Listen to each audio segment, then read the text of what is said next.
Thank you, Or, for sponsoring today's episode.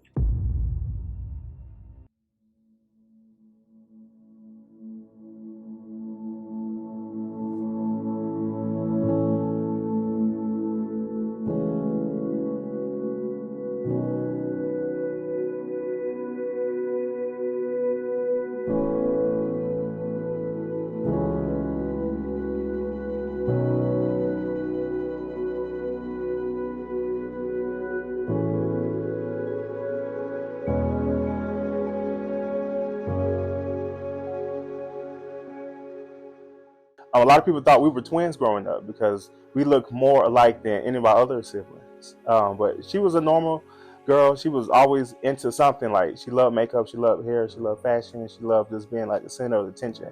And then she come into the room, she just like brightened up and just became like life of the party. So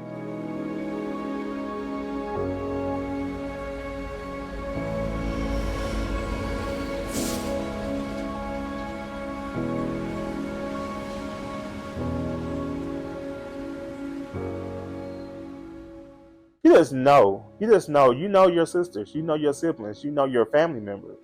And this is something that she would never do. Like, she loved her family, she loved her kids. If anybody, she loved her kids more than anybody. That was her joy and pride. And if anybody, she would have had them with her. She wasn't going to just up and leave her kids, and now 2 years later, still no communication with anybody. It's been nearly 3 years since an Anderson County mother went missing. Her case has sparked national attention, but she still has not been found. This billboard right here on Woodruff Road will now get thousands of eyes on it, and Ware's family hopes just one person can come forward to help bring Alexis home. She is a mom, she is a daughter. Her kids miss her, they need her.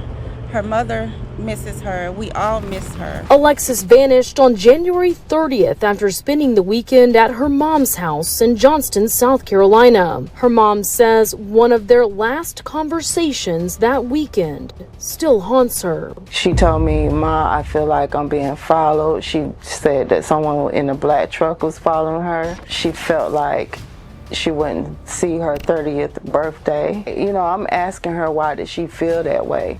She never would explain. After leaving her apartment in Greenville, Alexis drove to Anderson County. She was last seen leaving a gas station along Highway 29. Her car was found days later in McCormick, near the Georgia state line. How the car got there, what police found inside, and where Alexis could be at this hour, all still a mystery. No woman will walk away from the safety of her vehicle that has no mechanical issues in an area that she knows nothing about. Leaving her keys, 2 cell phones, her purse, all that on the seat, and gas in the car. So why would she get out and walk away? Something has happened. That's what's weird about it. So her car keys, her driver's license, and then there's also in her trunk a bag just full of clothes. So nothing seems to be touched. Another twist, as you said in this story. Detectives here at the Anderson County Sheriff's Office are still looking over 29-year-old Alexis's car tonight. Investigators dispatched down to McCormick. They towed it back to Anderson late yesterday. Now, they tell me they are still following up on any and all leads. But guys, obviously their search area is a lot wider tonight.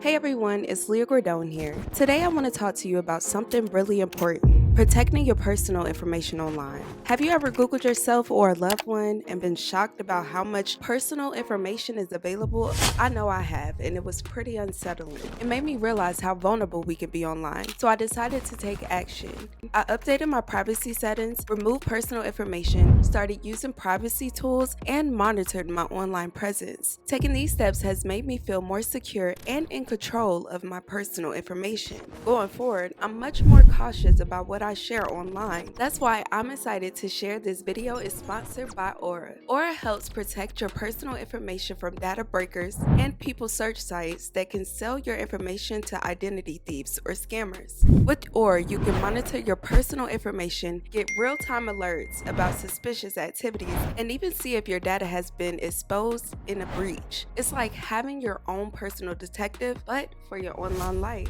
Their powerful tools help you stay one step ahead of cyber criminals. Plus, they just launched a fun new quiz called Are You Smarter Than a Scammer? Take that quiz and see if you're as savvy as you think. Please stop leaving yourself vulnerable to data breaches. Go to aura.com/Leah Gordone to get a 14-day free trial. You'll want Aura on your side. Thanks for watching and stay safe online.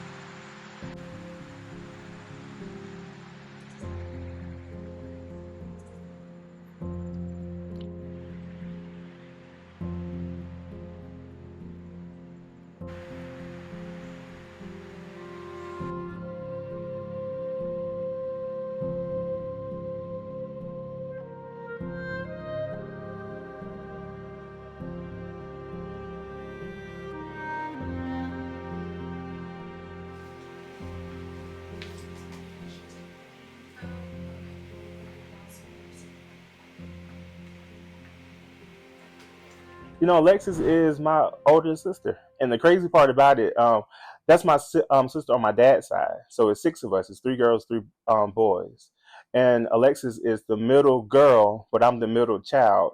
And me and my brother, we're only like what, a couple months younger than Alexis, so we're all the same age. So it was always like we was almost like triplets, almost. That's how we always looked at it. Alexis, she was just like any other big sister. She thought she could gather us and get us together, and play that big sister role. But she was like a normal sister growing up. Born and raised in South Carolina, Alexis Ware grew up in a close-knit family, always surrounded by love and support. Her brother Travis recalls Alexis as a joyful and caring child who loved to help others. A lot of people thought we were twins growing up because we looked more alike than any of our other siblings. But she was a normal girl. She was always into something. Like, she loved makeup, she loved hair, she loved fashion, she loved just being like the center of attention. And then she come into the room, she just like brightened up and just became like life of the party. So it was times that we had like family reunions and things of that nature where it could be like very quiet. She come in there just saying something crazy to us and then just making everybody laugh. So she was good at breaking the ice. One of my favorite memories, the crazy part, when I first got on reality TV, um, she doesn't at the time didn't all the way understand what comes with it. She just thought that it was 100% real, which it is. A good bit of it is real, but some of the stuff is staged. And she's like, "Oh, I'm pretty sure how they were talking to you like that." It's six of us on my dad's side, and all of them are crazy. But she was that type of girl. We all went to high school together. We all graduated together. We went to middle school together. It was a lot. So they knew when the Wares was there, they knew not to mess with us because we were so deep. So she was very, very protective, very, very protective. Just a fine girl. Just a fine girl to be around. Alexis is a devoted mother to her two children. Her days were filled with laughter, love, and the joy of watching her children grow. She cherished every moment with them. According to her brother, Travis, everything she did was for her two children. Alexis actually became a mother to Naomi. Naomi's now 11 years old now.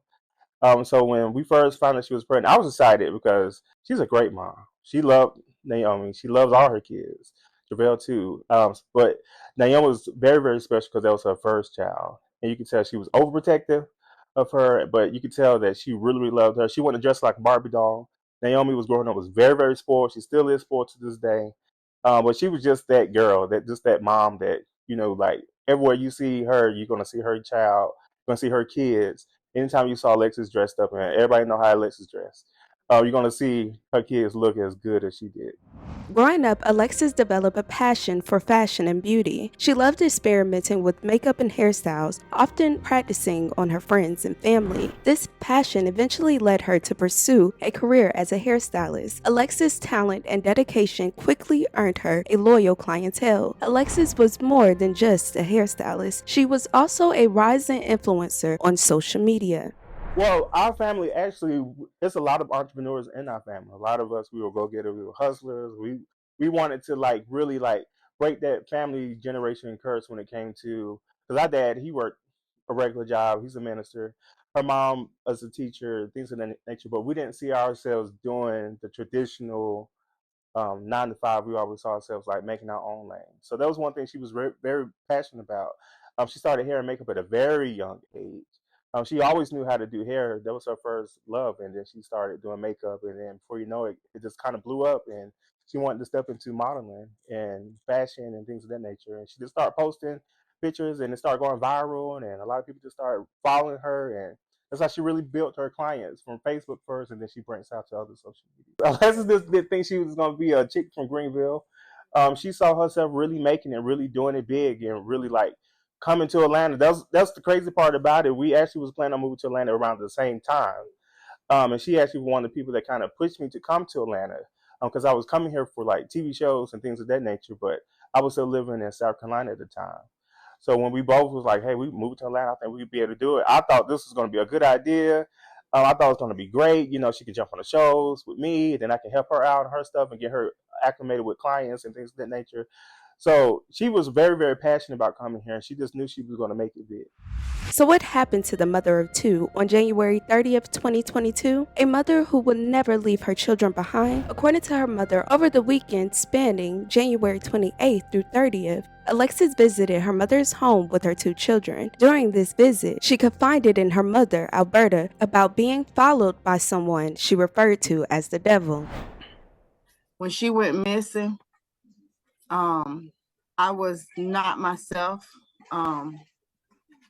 It happened 10 days after I had some surgery. I had surgery on the 20th of January.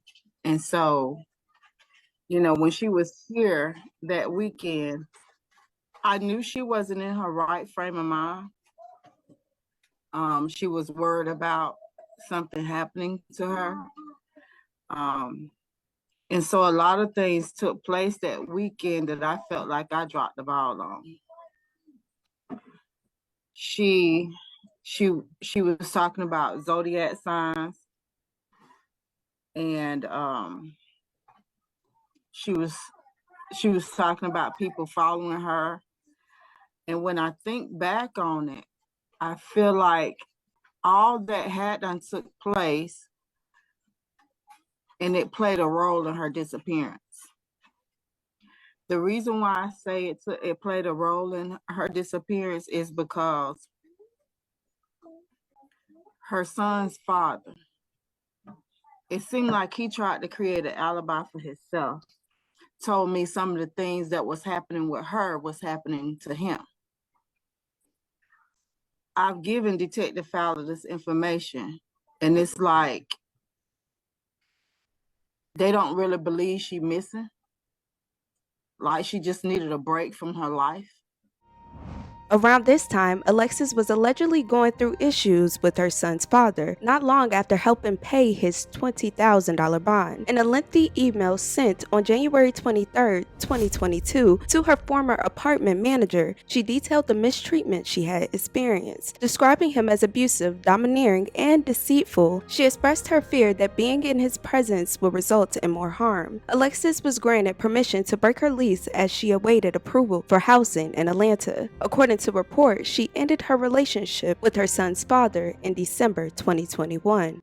That was another thing. From the outside looking in, you'll think it's all picture perfect. Nothing's going on. He seems like an okay gentleman for my sister. My sister really loved him. They had a child together. She was actually pregnant with twins. A lot of people didn't know that. My nephew was actually a twin, but she lost one of the kids while she was pregnant, which was two boys. But Travell, only one that made it. But looking in, you thought it was just picture perfect. Like I didn't know anything about him being abusive, verbally and physically. No one knew that. We knew like they had like their regular arguments, just like any other couple, but no one knew that he was physically abusive to her until after she went missing. And that's when we found out everything. We saw pictures, we saw text messages of like her face bruised up. We saw text messages of him saying that he would murder her, which is like her, like he was saying a lot of crazy stuff to her. On the day Alexis disappeared on January 30th, according to Alexis' family, he asked her to meet up at a 7-Eleven gas station on Highway 29 North in Anderson County. Alexis got her children settled into TJ's car, got gas, then got into her vehicle, turned onto Highway 29, followed right behind TJ. However, Alexis did something unexpected. As they approached a red light, she suddenly accelerated, swerving around TJ's vehicle and speeding off. That was the last time anyone saw or heard from Alexis.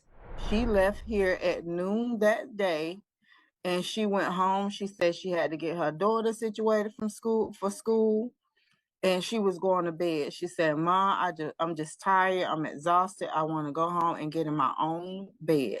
So she left here at noon that Sunday, and when I felt like she should be home, I called her. So around 3 o'clock, I called her, and she was in her bed.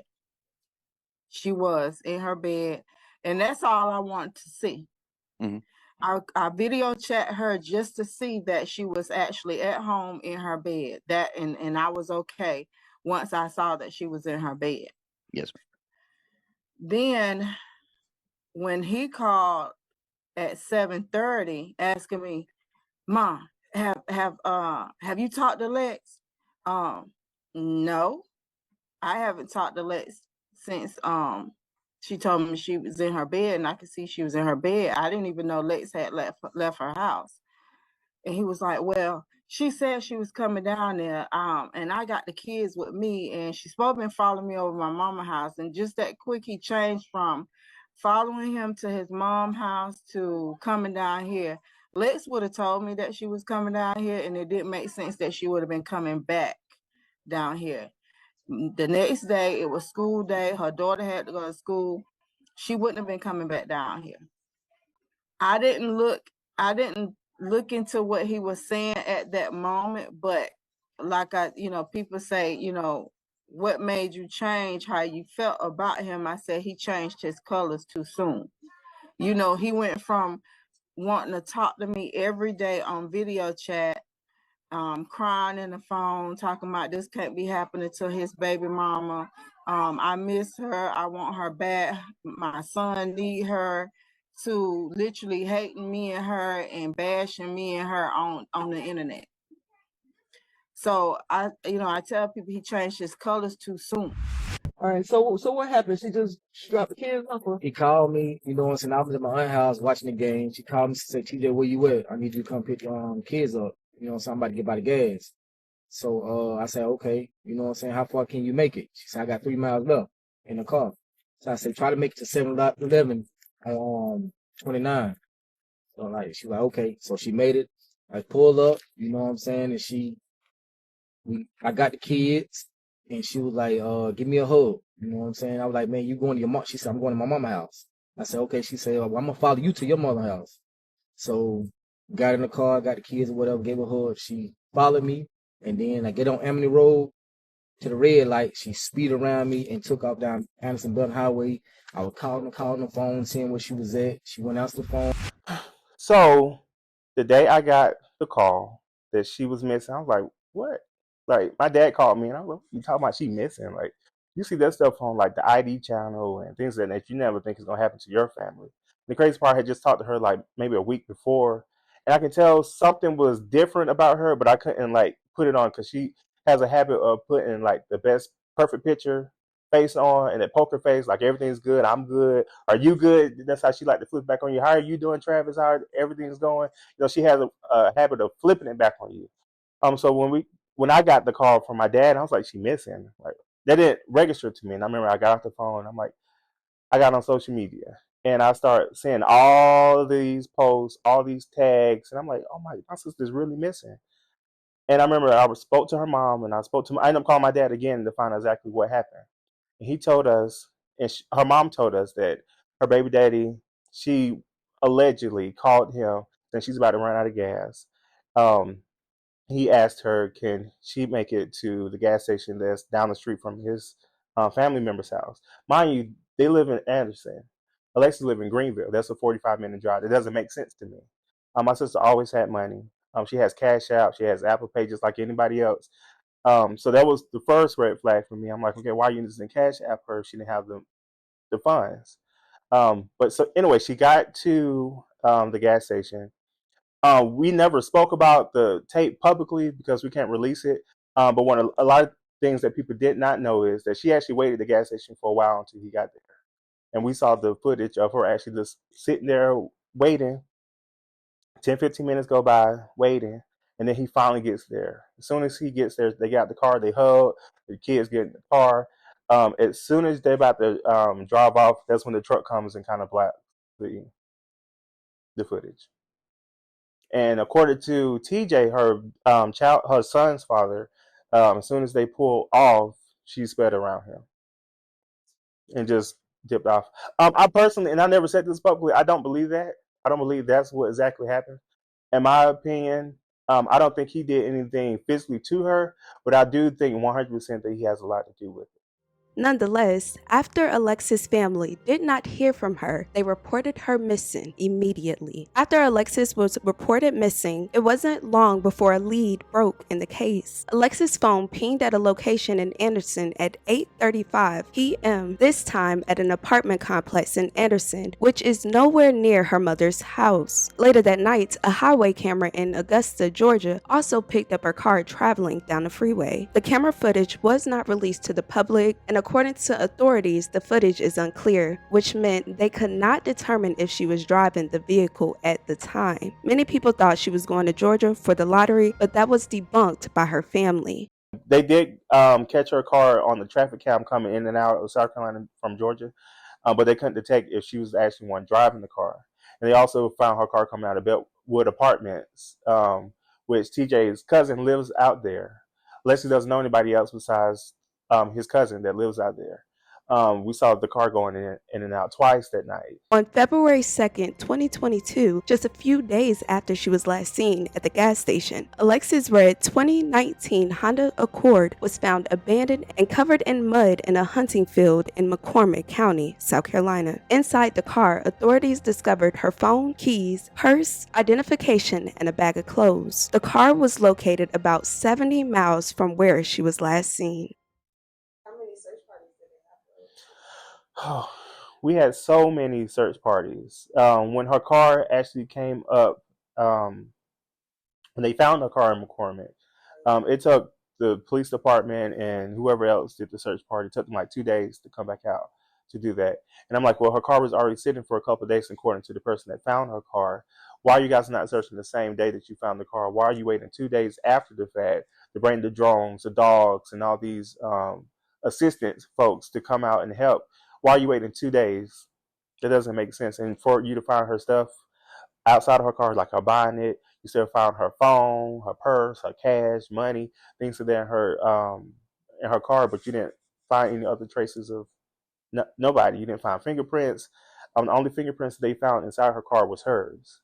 That's not possible because her kids were just recently in her car. Her mom was just recently in her car. Why are you not finding none of their fingerprints? Why are you only finding her fingerprints? It doesn't make sense to me. So it's possible her car could be worked out. I 100% believe that that's the case. Yeah. I feel like she was led somewhere. I feel like he planned something because if you got somebody coming 30, 45 minutes to you to the gas station, why are you not already there waiting on her? Why are you allegedly calling her saying, where are you going, where are you going? You have a Charger. That's your car, a Dodge Charger. My sister drove a Honda. That Charger, if you saw her speeding off and you were so worried and you were so afraid of all these things that could potentially happen or where she was going, you got a Charger. Why you didn't go drive and catch up to her? Why you just let somebody speed off and then you call her mom and say, hey, have you talked to Alexis? It doesn't make sense to me. And he was like, well, she told me that she was coming back to your house. And Amber was like, no, she was just here earlier. I just spoke to her earlier. It doesn't make sense for her to come back to my house when the kids have school the following morning. Because there's no CT footage, anything? The only footage that we have access to was the gas station footage, the ring camera footage from her neighbor. Those are the only footages that we have access to. What made the police? Because I was reading that he's no longer a person of interest. That's not true. Okay. He did take a lot of detective tests. He did pass a lot of detective tests. Anybody can pass a lot of detective tests. But he's not out the clear. And I actually asked Detective Fowler that myself because that was something that was being spread out on the news and also just on social media saying that he's no longer a point of interest. And I personally asked Detective Fowler, who's over the case, is that true? He said, no, it's not true. Has anybody else said something? No, people always come to us and say little small things, and then we report it or someone, because when she first went missing, her case blew up. A lot of people was reporting little small things and things they heard, but nothing actually came back factual. What about the people that work at the gas station? I never spoke to the people at the gas station. Never spoke to the people at the gas station. We never spoke to the people at the gas station. I'm sure the detectives have spoken to the people at the gas station, but us physically speaking to the people at the gas station, we haven't been in contact with them. His family, are they saying anything? We are not in contact with TJ's family whatsoever. Alberta has custody of Travell and Naomi, which is Alexis' kids. TJ is now in jail. He's serving a 13-year sentence from a previous charge that he got involved with. We are not in contact with them. It was being spread that somebody could have been calling her. I'm not 100% sure if that's all the way true. She did say a black truck was following her.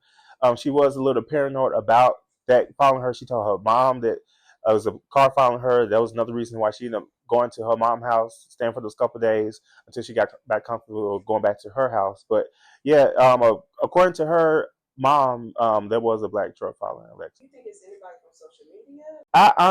I know she kept saying that somebody kept calling her, but she never really told us who was calling. She said this number was blocked, and her mom saw that the number was blocked. We confirmed that the number was blocked. We're not quite for sure how the numbers were getting through, but that I don't know. I don't know. I don't think somebody would prank her. I think she was fearful because she didn't think she was going to make it to her birthday. So I think she knew something was going to happen to her, but when we kept pressing her to say what's going on, when her mom kept really, and Alberta, she was pressing her really bad about it. She kept asking what's going on, what's going on. Alexis would never say nothing because it goes back to Alexis always painted the picture as this perfect person, bubbly, jolly, fun girl to be around. She never wanted people to see that side of her. What did they say is coming up in the investigation? The crazy part about it, Anderson County Sheriff's Department, I hate to say this, but they have not been the best people to communicate with. It was plenty of times that we would call. It was plenty of times that we would send text messages, emails, things of that nature. We wouldn't get a response. I remember calling back to back, asking can I speak to Detective Fowler. They would send me to his voicemail after voicemail, to the point where I got in contact with his boss and finally got his boss on the phone. And then I had a conversation with him. And then I started CCing his boss in every email. And then it just went blank again. And then the moment we started doing interviews or press, then we just randomly get a call like, oh, I saw when you called. And I said, well, you never called back. You never responded to none of my emails. You never done any of that. Do I feel that they're working on it? I personally don't feel that they're working on anything. I did speak to Detective Fowler, and he told me that he did sign an NDA with the SLED department on stuff that he can't speak about, which he said that's considered a good thing. And I said, but that's not a good thing for us because you're not really giving us any updates. We haven't really got any updates. I've never heard of family say that. Yeah. NDA? Yeah, he signed the NDA. Detective Fowler signed the NDA. Do you think they know more? Absolutely. I feel like they know a whole lot more. What do you in your heart believe happened? At first I was hopeful that my sister will still be here. I don't feel that she's here no more. You just know your sisters, you know your siblings, you know your family members. And this is something that she would never do. Like, she loved her family, she loved her kids. If anybody, she loved her kids more than anybody. That was her joy and pride. And if anybody, she would have had them with her. She wouldn't just up and leave her kids, and now 2 years later, still no communication with anybody. I don't believe she's here anymore. I feel that she's deceased. And it took me a while to get to that place. Um, yeah. So, what happened to Alexis on January 30th, 2022? Her sudden disappearance has left her community and family deeply concerned. There's a $5,000 reward for any information leading to Alexis' whereabouts. In response to this tragedy, her family proposed the Alexis Ware Act to improve missing persons investigation, addressing gaps in the current system. Yeah, so the Alexis Ware missing person bill, we're hoping that we can get that passed. And pretty much what the bill is, anytime a case goes cold after a year or something, we're hoping to get it from whatever the county department that is over to maybe the SLED department or the DA's office. That's what that bill is for, because now my sister's case is almost cold. It's a cold case almost. And we feel as though after a year of the local authorities trying to assist and trying to get it solved, when it's not solved, pass it over to the people that got more resources. Pass it over to the DA's office. Pass it over to the solicitor's office. Pass it over to the mayor's office. Pass it over to the FBI, to the people that really have the resources, because that's the problem that we're having. You guys are not equipped to handle this case. Instead of you guys just passing it over, you're still holding on to it with not giving us any updates. I always tell people pray, for one. Even though I believe what I believe, who says it's the truth? You know, maybe she could pop up. Maybe she could just appear one day. But we always asking people, just pray, honestly. We don't want financial gain. We're good. We don't want any of that. Just pray, and it can be simple as posting a flyer. You know, I'm always posting on my social media about her. It can be simple as just a post. Or if you honestly hear something, then say something. You know, that's been my biggest thing. Like, if you know something, say something. And that's even to the people that's watching. Like, if you know something, say something.